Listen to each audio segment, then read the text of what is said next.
We as Mary are guided by the Spirit. It provides prey, shelter, even love.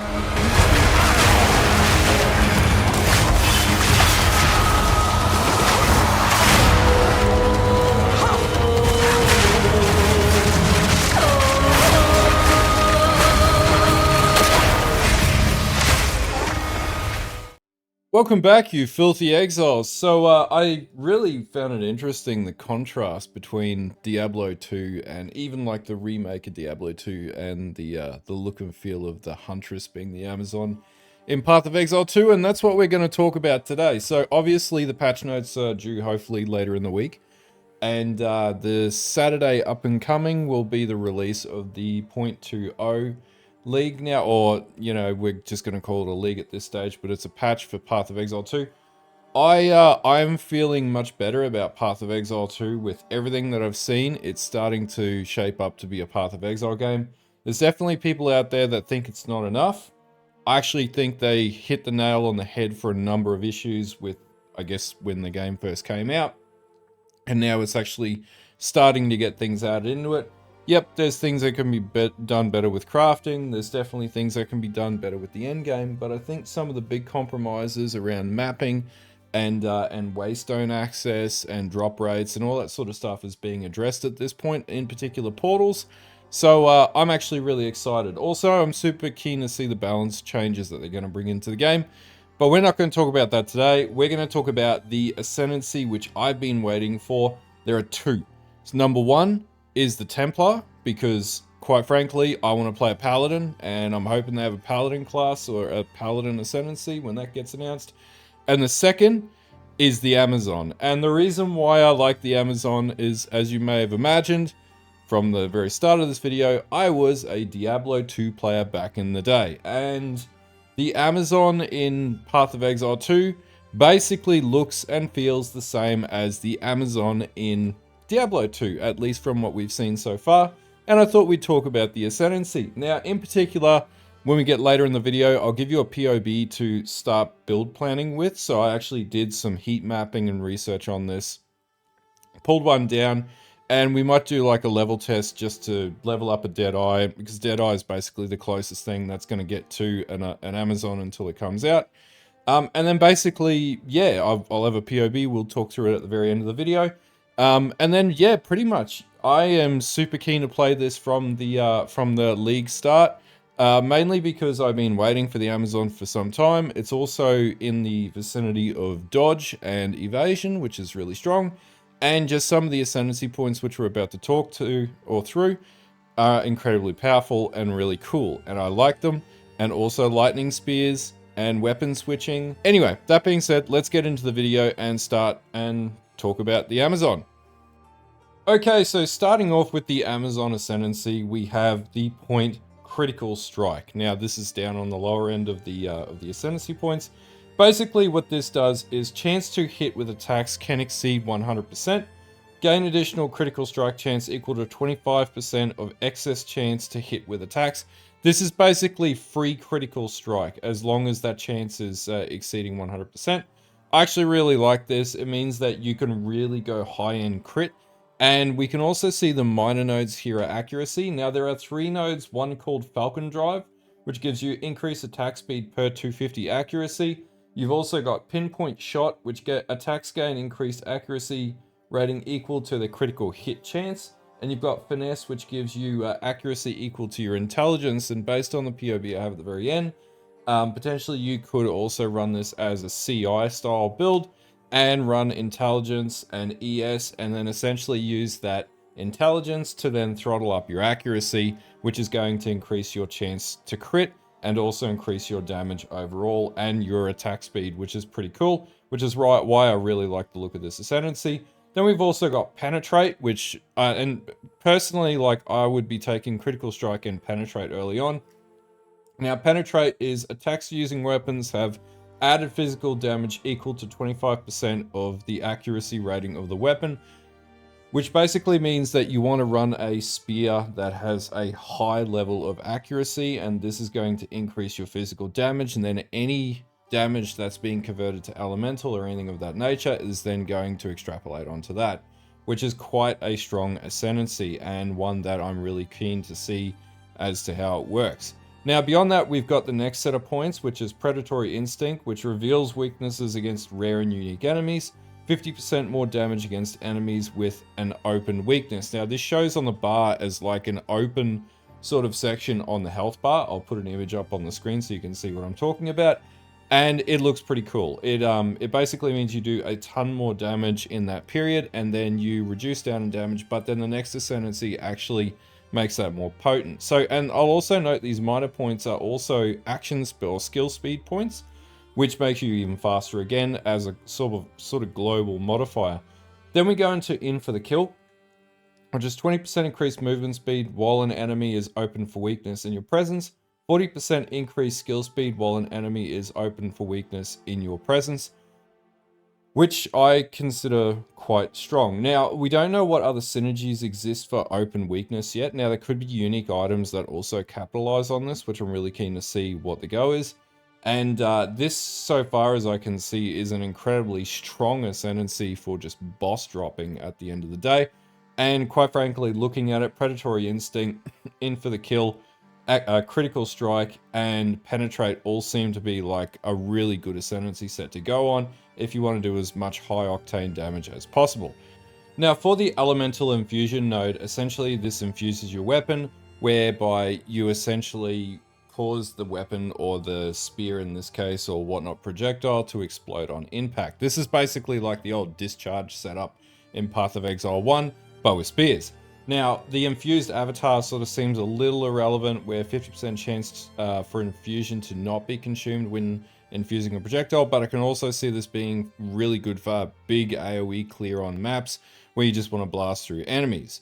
So for the right side of the Ascendancy tree, we have Leech, which is recovered based on your elemental damage as well as physical damage. Now, we won't know until the patch notes about how much this actually affects the build and how much Leech this is, but this is actually pretty good because it does mean that you get a lot more source of Leech when you're fighting. So in particular, one of the biggest issues initially was you could not leech on elemental damage, and this actually gets rid of that problem altogether, which would actually make this build, or this particular Ascendancy, really good on, like, for example, quarterstaff setups and things like that that rely on leech. So I wouldn't be surprised to see Ice Strike and stuff like that being played on this in particular because of the infused weapon Ascendancy point as well, but also Mystic Harvest is quite powerful. Then we also have the next point up, which is Stalking Panther. So evasion rating from your equipped helmet, gloves, and boots is doubled. Evasion rating from equipped body armor is halved. Now, this is actually quite good because there are basically a lot of builds that run, was it Victus Mortis and things like that. This basically would have no effect on the large swath of builds that are out there, and in fact would be just like a nothing burger point to take. However, you know, you would be able to throttle your defenses up based on all your other gear, just not your chest piece. And I think this is one thing GGG's doing, making the chest piece less relevant when it comes to defense configurations and more like utility building items, so you're not focused on just trying to throttle evasion onto your chest piece. Now, we've also got the last point, which is Asmeri Brew. So life flasks also recover mana. Mana flasks also recover life. This is actually really, really good. Like if, for example, you were running a melee setup or something of that nature and you weren't too fussed about adding additional damage into the build, this would be a really good way to just totally rely on flasking. And it would also mean that you could actually take flask nodes and whatnot within the actual pathing tree that would actually be relevant. It also means like you would not be running out of flasks when you're stuck in, like, you know, tumultuous fights and stuff like that. I don't necessarily see there being a best use case in endgame for this, but I could be wrong at this stage. This could be a lot better than what it may seem. But also if there's effects from mana flasks and things like that, i.e. unique mana flasks and whatnot, then potentially this could actually be quite good. But either way, this is a really cool Ascendancy, and just like, it's a good utility Ascendancy. And one thing I'll make a comment on, these new Ascendancies that have come through in this run have all come through with really good utility compared to the first Ascendancies that have come into the game. And I wouldn't be surprised to see that there are further changes to those existing Ascendancies, like the Titan and whatnot. Like a great example is stash spaces. Really doesn't give you any real utility. When you look at, for example, the new Smith of Katava, there's so much utility in that Ascendancy that why would you play a Titan if you can play Smith of Katava at the end of the day? And that's where GGG will likely have to rebalance a lot of other Ascendancies. Even Deadeye feels really lackluster when I look at this Ascendancy. There's so much more going on at this stage. Okay, so as promised, I did pull down a POB on well, off of PoE Ninja, PoE2 Ninja, which was basically just around Lightning Arrow. Now, obviously, we don't have up-to-date POBs just as of yet, and this is like a level 99 POB, so you know, not a league start scenario. Just gonna wave my hands and say, not league start. But basically, it's a good idea on how to build up the tree to get like javelins to work. Now, I already adjusted out the bow points here. So basically, we're starting in the Deadeye starting area, which will also be the Huntress starting area.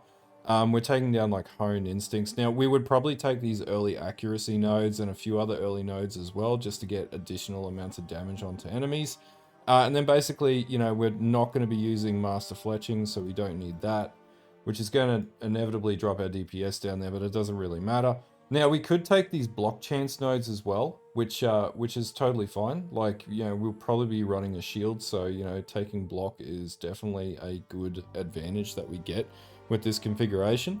And that's the thing, we'll be able to run hybrid block setups, or in this case, parry. I would expect these to be like parry nodes or something of that nature. You could also take charms as well, which would give you a lot more sort of bang for your buck. The other thing too is pin build-up would also be good, but alternatively, if you didn't want to take that, you could just turn around and just absolutely throttle crit, because basically this lands in every crit node here.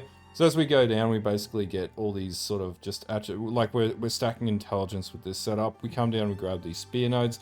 Now the thing is, we'll probably see a lot more spear nodes come into the tree as well. Inevitably, these change, you know, based on the type of Ascendancy that you're running. And then we take more crit nodes up here. You could come in and grab more crit here. And then basically we go up. I am a stickler for running dodge and stacking evasion, but this is an intelligence-based setup at the end of the day. Then we take more crit with Throat Seeker. We then take Wild Storm, which gives us 15% total high cap lightning damage, which is pretty good. It's very likely these will end up being like spear nodes, but you know, they could stay dagger nodes. We take Eternal Youth, and then basically we come down, we grab Kite Runner. Now obviously there's unique jewels in here as well. I'm not going to retailer the tree until I actually run through and do a test run. But we take Storm Surge, we take Unbound Forces, and we take Storm Swell. And then basically Staggering Palm and Shatter Palm as well. This is all giving you increased lightning damage, which will just give you increased big booms. Now, where we can try and get like power charges, that's probably a preference as well. Potentially something like Harmonic Generator could be really good for increased crit again with enemies that are shocked, and 40% increased magnitude of shock you inflict with crits. So we'll have a play around with this, and also increased attack speed with tenfold attacks might be good too. Having a look at this, potentially there's a few other nodes that we could put in, and we've got plenty of access to early defense if we should need that as well. Then we come in, get Deep Trance, we go Deadly Force. This is just like focusing on high levels of crit. Inner Faith for some defense. This is a CI setup as well, as with many of the Deadeye builds that did this configuration. And then basically, you know, we're just getting attribute points here at the end of the day with Megalomaniacs here, but we're not going to run that initially, so we're going to tone all this back. But we'll do like an early leveling tree. This is just one template that you could use to get yourself started and sort of set up and configured. Now, I think there'll be a lot of tweaks that are due to this, but I think this is like a pretty good starting tree at this point. Like you can take block nodes in here. If we can get shield into the build, you can take block nodes in here. So there's plenty of access to defense. Arguably, like we could run block on our shield. Like if we run like a strength setup and we don't go the route of intelligence and we run block and evasion, we could totally change the tree and just do like strength and dex stack. We've also got access to acceleration, which arguably I like running. So we'll make a lot of adjustments to this. Also, there's also these attack skills deal 25% increased damage while holding a shield as well, and 75% increased evasion from equipped shields, which is more like the parry nodes that we're talking about. So yeah, 30% increased block chance. There's a lot of access to shield nodes here, so I wouldn't be surprised if we adjust and play like a shield and spear setup and go crazy. The other alternative is we could just run a spear and then run Dance with Death. Do 25% more skill speed while offhand is empty, so no shield, and we're just running a spear and just running around and blasting things with a single spear. But anyway, I'll put this tree in the description, the POB link, and yeah, it's pretty straightforward. Skill setups, and this is really irrelevant, but lightning arrow, you would just basically switch this out and you would run like lightning spear, I'm assuming or lightning javelin would be one of the skills that hopefully will be available. And I have it in my mind that we're going to run lightning rod still and do a weapon switch with like a bow configuration, and then still run lightning rod, and then just proc a lightning spears off the lightning rod, and then just absolutely nuke enemies. In my head, that works. Whether or not it does work, we're going to have to test and find out. And then finally, itemization. I picked a tree that was like, yeah, these items are pretty good, but they're also, you know, not too difficult to get. Less a few, and obviously Hand of Wisdom, like we're really going to have to see what happens with Hands of Wisdom to see whether or not it's still as powerful as what it currently is. Obviously the Flask, we wouldn't be running the Flask, we'd be changing that out because, you know, I'm always too broke to do stuff like that early on. And then everything else is just going to be like rares in this build, and then there's the Moria Invictus, which is pretty much the BIS. I reckon this is probably going to get a nerf, but you know, we'll see what happens. But yeah, overall, I reckon like you could run this configuration in an SSF setup. It's not the tankiest character in the world, but if we can get the evasion up and get enough damage onto it, we should just be able to melt stuff, in particular with the Ascendancies that we just spoke about. This could actually be a really strong Ascendancy, like we're running Overcharge and everything else. Fork Scatter Shot, so huge AoEs. And then basically if we can, you know, blow enemies up, like there are a few skills that have been added into the game, and I don't want to talk through those until we actually get some solid patch notes to talk through them, so we can go in the ins and outs of the different skills. But basically there's one where you can teleport or jump to your spear, pick it up and blow up everything that the spear's attached to, and it's all lightning damage, so potentially there's some really good mobility configurations as well in there. This one's running Grim Feast. This is probably going to get targeted as well. So I'll probably work something very similar of this, but go like full dodge and then just like run an immortal block and dodge setup and then just totally cheese the game. Could be a possibility, but yeah, that'll just take some tree reworking and some ingenuity there. But yeah, this POB I'll put in the description so you can have a play around with it, and yeah, you can get some ideas on where to start with trying to put together a Javazon build.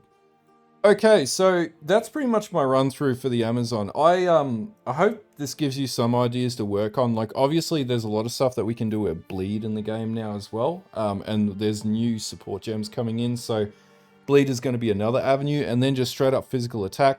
I think spears are going to be a good alternative for like the warrior, for example, because you're going to be able to do physical damage with spears. You're just going to have to use dex instead of strength, and that's not a bad thing because you can probably get a lot more attack damage out of that than anything else. We've got the explodey spears. So someone asked the question, like, could you run like fire explosion spears? It looks like you can. And again, on the warrior, that's insane. So potentially that could be really good as well. But yeah, and also like with the setup I'm running at the moment, which if you want to see the configuration I'm running in my test run on the warrior, I made it really tanky early on. And it's actually pretty easy to get through the campaign. So if you want to see that before the week's out before Saturday, then let me know and I'll do a video basically doing a league start run through with a warrior. But obviously patch notes aren't out yet, so there's a lot of balance shift that's going to happen, which hopefully we see a lot of positive improvements move in that direction. Do I think the Ritualist is good? I think the Ritualist is a really good Ascendancy. I just am more drawn to the Amazon because of number one, nostalgia. Number two, the kit on the Amazon is just awesome. Like it's just either pure damage or defense. But it's just like straight up like, you know, go ham, blast everything, nuke it all, and collect the loot. And that's what I really like about this. I just want to have spears, you know, thunder spears going all over the screen and make a thunder build because I'm Australian. And yeah, go from there and make a really cool league start sort of setup. And yeah, anyway, we'll do progress guides and all the rest of it like usual. But yeah, anyway, this is my take on the Amazon.